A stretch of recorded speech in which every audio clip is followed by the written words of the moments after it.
Mon père était forestier. Je dois ajouter que mon père et mes 3 oncles avaient fait la guerre de 14-18. Donc, dès ma jeunesse, j'ai été baigné dans cette ambiance, comme beaucoup de mes camarades résistants et déportés d'ailleurs. J'étais pas un très bon élève, je me passionnais beaucoup plus pour la guerre que pour les mathématiques élémentaires. Et je pensais qu'à ça. Il faut dire que je me destinais à Saint-Cyr.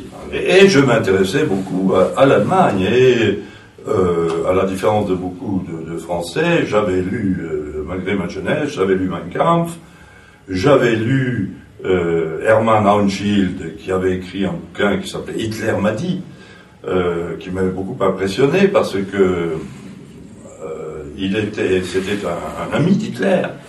Il était de Danzig, je crois, et donc au départ, il était très nazi, il était pour le rattachement de Danzig à l'Allemagne, etc. Mais au fur et à mesure des années passant, depuis 1933, il s'est rendu compte que Hitler était fou et allait mener l'Allemagne à sa perte. Il est parti en Suisse où il a publié ce livre que j'ai lu quand j'avais 17 ou 18 ans. Alors, à la déclaration de guerre, nous étions parisiens, mon père était haut fonctionnaire à Paris, se souvenant de la guerre de 14-18, de la Marne, etc., il a voulu mettre sa famille à l'abri. Et il nous a installés à Orléans. D'Orléans, donc, nous sommes partis au moment de l'Exode vers le sud, comme des millions de Français. Nous avons été hébergés par des amis qui avaient une propriété dans le Lot, un petit village qui s'appelle la Burgade. Et dans ce village a atterri, en même temps que nous, quelques jours après, un détachement de l'armée en déroute. Et moi, je passais mes journées avec ces soldats et qui avaient un matériel radio, si bien que j'ai écouté avec eux le 17 juin le discours du maréchal Pétain et le 18 l'appel du général. Et bien que, comme je vous disais tout à l'heure, je me destinais à Saint-Cyr, j'ai pas du tout été impressionné par ce maréchal vainqueur de Verdun, mais au contraire par ce général inconnu. Je suis un peu comme il y a des gens plus célèbres que moi qui ont décrit mieux que moi cela. André Frossard a dit « J'ai été un gaulliste immédiat ». Marcel Julien a dit « J'ai été un gaulliste instinctif ». À ce moment-là, vous vous êtes dit « Je suis le général de Gaulle ». Absolument. Voilà. Vous en avez parlé avec vos parents? Oui. Alors, mes parents, c'était des parents, hein, ils partageaient en gros mes sentiments, mais ils étaient prudents pour leur progéniture. D'ailleurs, j'ai oublié de vous dire que en septembre 1939, élève de Mathelem, j'ai dit à mon père, je vais m'engager, je m'engage pour la durée de la guerre dans l'infanterie. Il me dit, écoute, passe ton bachot, on verra après. Il était convaincu par le Alors, donc les vacances se sont passées, et puis à la rentrée, mon père, ma mère et mes sœurs sont rentrés à Paris. Mes sœurs étaient au lycée Fénelon, et ils se sont dit, oh, on va pas emmener François parce que compte tenu de ses sentiments et de ses réactions qui risquent d'être instinctives, on va pas le mettre à portée des Allemands. Et alors, une famille amie qui habitait Gap et qui a bien voulu m'héberger, si bien que, évidemment, avec tout ça, je n'avais pas passé de bachot, et je me suis retrouvé donc en Mathelem au lycée de Gap. Nous avons formé un petit noyau avec des camarades du CRU. J'avais un poste de radio, j'écoutais Londres tous les soirs, tous les matins suivants, j'emportais les nouvelles au lycée.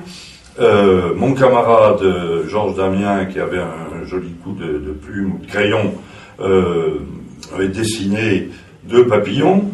Alors l'un représentait simplement la croix de Lorraine avec France libre, honneur et patrie, et l'autre représentait un crâne orné d'une mèche et d'une moustache hitlérienne et entrecroisé par deux tibias en forme de croix gammée, et le mot poison, tout ça en rouge. Et alors moi, j'étais chargé de les enduire de gomme de gomme arabique. Il n'y a pas d'autocollant à l'époque. Alors, dans mon petit cabinet de toilette, je trafiquais la gomme arabique. Et alors, nous allions comme ça, mettre des inscriptions sur les murs de la préfecture, de la poste, etc., et coller nos papillons, et même sur l'hôtel Lombard, où siégeait la commission d'armistice italienne. Et puis, un beau jour, j'entends à la radio de Londres, j'entends les aventures des Français libres au Tchad, Leclerc et Dornano, qui a été tué à Mourzouk. Et donc, nous avons donné à notre petit groupe, j'ai raconté ça à mes camarades, le nom de Maillon Dornano. Maillon Dornano. Maillon, ça donnait bien l'idée d'essayer de se rattacher à une chaîne, ce qu'on a appelé plus tard des réseaux. Alors, nous avons essayé de trouver en ville quelques appuis. Je me souviens être allé voir un commerçant de la ville qui était officier de réserve, et dit patriote, etc. Mais j'avais pas réussi à le convaincre. Vraiment, cette ville était à l'époque, très maréchaliste. Arrive le printemps, au mois de mars, on se dit, écoute, on va pas passer toute la guerre à coller des papillons, c'est pas ça qui va faire avancer la victoire. Alors, à 4, nous avons rassemblé nos petites économies sur nos livrets de caisse d'épargne, et partons pour Marseille. L'un d'entre nous est allé au consulat des États-Unis, mais les États-Unis connaissaient Vichy à l'époque, il s'est fait gentiment y conduire. Et puis, au bout de 3 jours, un bon matin, à 6 heures du matin, un coup à la porte, et la police est venue nous chercher, et nous a emmenés à l'hôtel de police, qui est l'ancien évêché, c'est toujours lui maintenant, l'ancien évêché de Marseille. Et puis, au bout de 2 ou 3 jours, donc, les policiers de Gap sont venus nous chercher. Ils avaient entendu parler de votre petit groupe. Oui, absolument. Ouais. Parce qu'ils avaient fait une enquête, parce que le lycée avait signalé notre disparition. Bien sûr. Bien sûr. Moi, j'avais laissé aux personnes qui m'hébergeaient, j'avais laissé un message en disant je pars pour rejoindre la France libre. Et alors, on a été de nouveau interrogés à la police de Gap. Sans brutalité. Et puis, oui, absolument. Et puis remis à la disposition de nos familles, enfin moi, en ce qui me concerne, des personnes qui m'hébergeaient. Et puis, le 1er avril 41, le proviseur a réuni le conseil de discipline. Il n'est pas possible de conserver ces mauvais élèves au lycée où leur présence constituerait un foyer d'agitation politique. Alors je suis rentré à Paris. J'ai refait une terminale à Henri IV cette fois, et là, j'ai pris contact avec le Front National étudiant.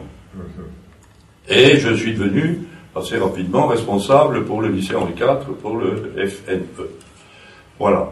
Et alors donc là, ça a pris une ampleur quand même un peu. Ça a été toujours ce que j'appelle de l'agite-propre.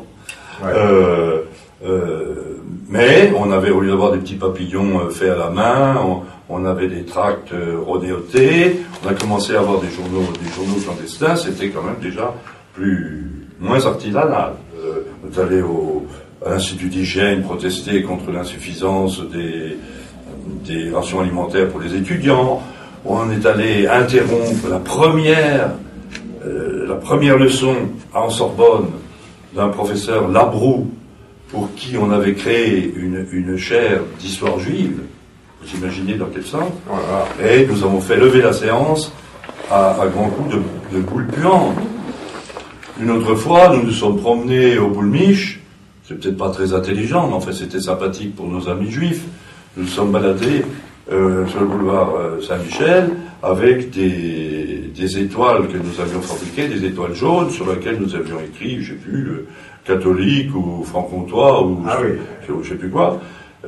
Il faut dire que mes parents à ce moment-là étaient partis à Bar-le-Duc. Mon père a été nommé conservateur des forêts à Bar-le-Duc, et il nous avait laissé l'appartement de Paris à ma sœur, à l'aînée de mes sœurs et à moi. Et ma sœur avait suivi le même itinéraire que moi. Elle était membre de la section du Front National étudiant au lycée Fénelon. Et notre appartement était devenu un lieu de réunion.